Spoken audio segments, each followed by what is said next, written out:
Arkadaşlar merhaba, hoş geldiniz. Merhaba Maşa. Merhaba. What is our grammar topic for today? Today we are learning VAR and YOK. Okay, what is this? In Turkish, VAR and YOK are used to express existence or non-existence, similar to there is, there are, and there isn't, there aren't in English. Okay, let's have a look on the board. Firstly, var. So, can be there is or there are. And second mission can be have got or has got.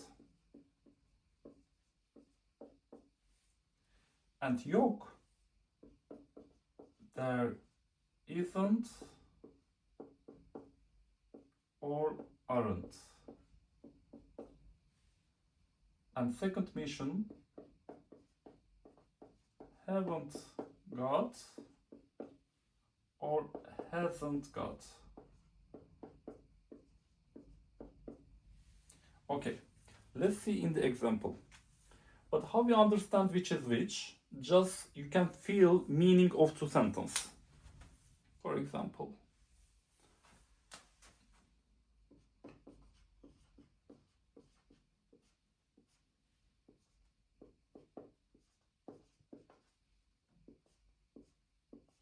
okay, try now.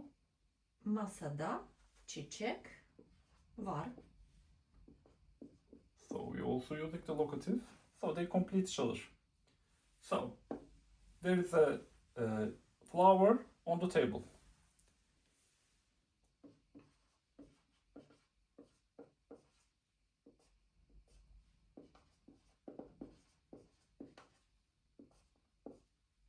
Let's make negative this time.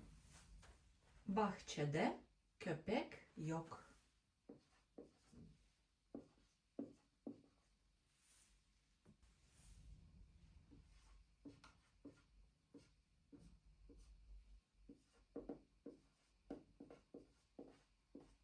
Let's remember also plural.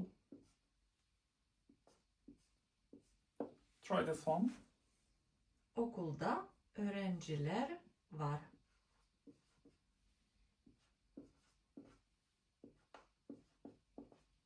Okay. Next one.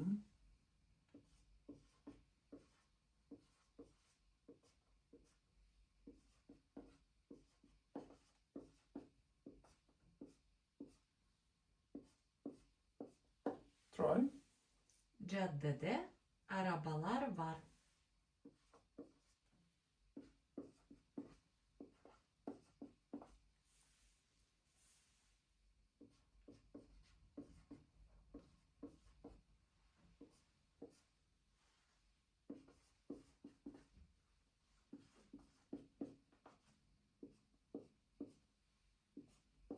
Negative. Masada bardaklar yok.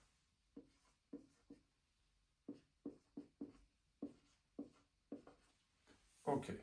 Let's erase here. Please do. I'm looking for them.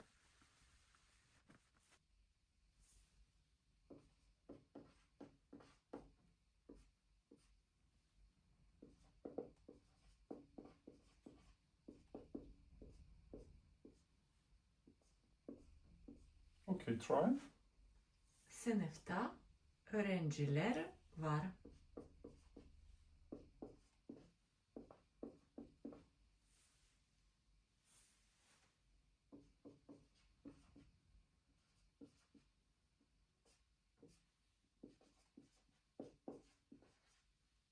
Negative.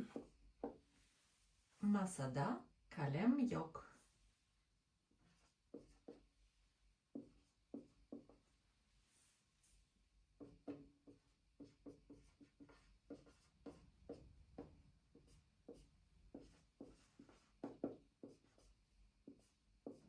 Positive. İstanbul'da deniz var. Okay. Tabak is plate.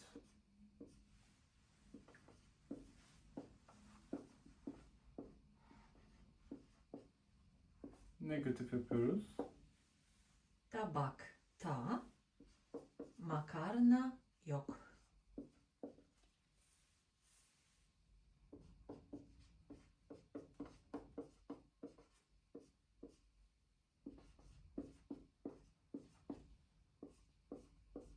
Pozitif. Mutfakta masa var.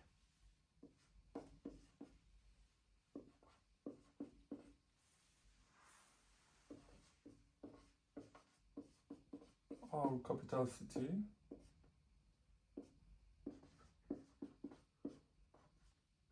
Again, plural.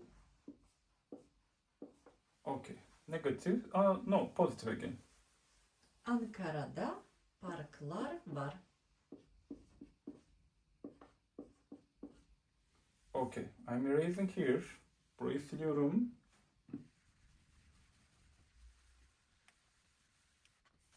Let's make more example.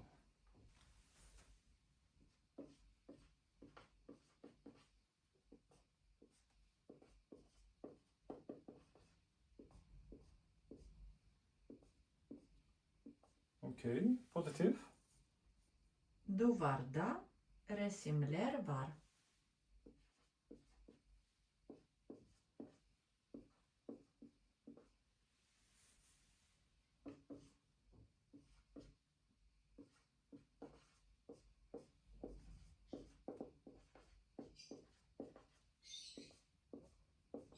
Okay, negative.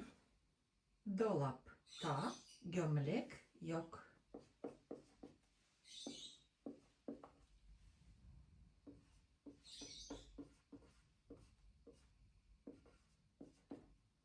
Papağan, parrots.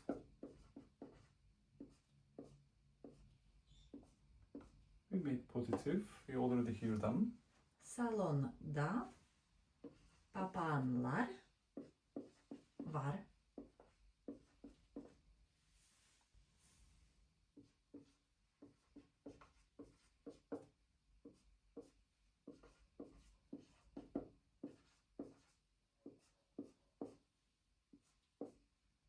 Again positive. Pakette hediyeler var.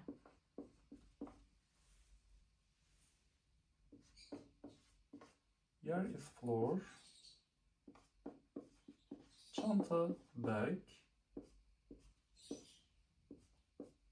Again positive. Yerde çantalar var.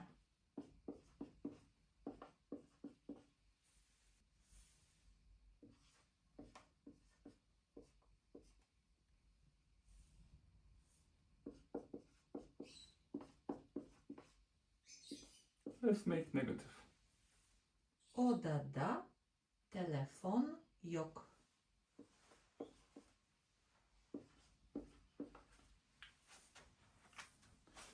Arkadaşlar bugünlük bu kadar. Umarım sizin için faydalı olmuştur. Sonraki derste görüşmek üzere.